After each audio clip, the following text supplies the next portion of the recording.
Hi guys, so we are at page 233, again 233, and we are at Trailguide to the Body featuring head, neck, and face. Okay, so temporal bone. Okay, looking at the image there, we have again we have this mastoid process, attachment for a lot of muscles, including sternocleidomastoid or SCM.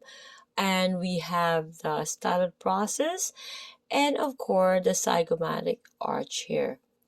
Okay, so we can see here the temporal bone is located on the side of the head, encompassing the area around the ear. It has three important bony landmarks. Okay, mastoid process, zygomatic arch, and the styloid process. So these are really important. So the temporal bone is superficial, except for its superficial aspect which lies deep to the temporal muscles. The mastoid process forms a large superficial bump directly behind the earlobe, right? So if you can see the mastoid process, you can feel it on your own. It is an attachment site for the sternocleidomastoid. I mentioned it earlier, sorry.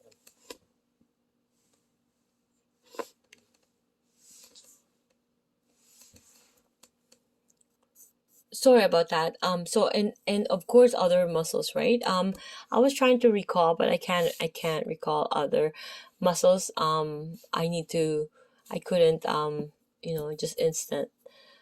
This is the whole point, that we as a therapist educator, we need to know instant on location, origin and insertion, nerve innervation and everything. Even the arteries and the vein, we need to know, so we have to avoid compressing on these important landmarkings, right? My apologies, my my pronunciation. So the mastoid process, it forms an angle again of a superficial bump directly behind the earlobe. Okay, I'm gonna say it again. It's an attachment site for other muscles. Also, it's larger on males than females and is underdeveloped on infants. Okay, so the superficial, that's FYI, the superficial zygomatic arch or cheekbone, right, is formed by the temporal and zygomatic bones. It is an attachment site for the masseter muscles, which is a very strong muscle, right? A chewing muscle. So the space between the zygomatic arch and the cranium is filled by the thick temporalis muscles. Okay, so we have here the image here. If you can look at this, so the partner in being in supine, client is trying to access the mastoid process, inferior portion of the ear remove here, the mastoid process. Okay,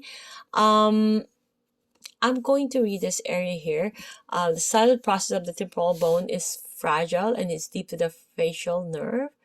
So exploration in this area should be very gentle. Okay, keep in mind, do no harm, right? So the styloid process is located behind the earlobe, between the mastoid process and the posterior edge of the mandible. Its fang-like shape serves as an attachment site for several ligaments and muscles.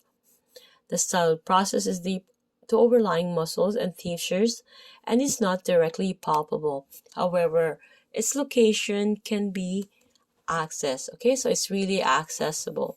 You can feel it because when you grind your, even you open your, I will do another video with regarding people who grind their teeth, but let's move on forward to this.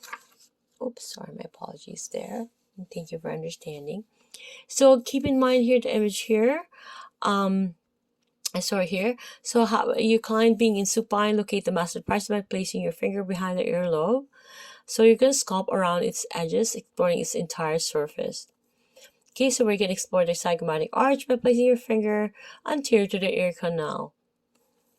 We're going to move anteriorly along the arch, so outlining its sides with your thumb and finger.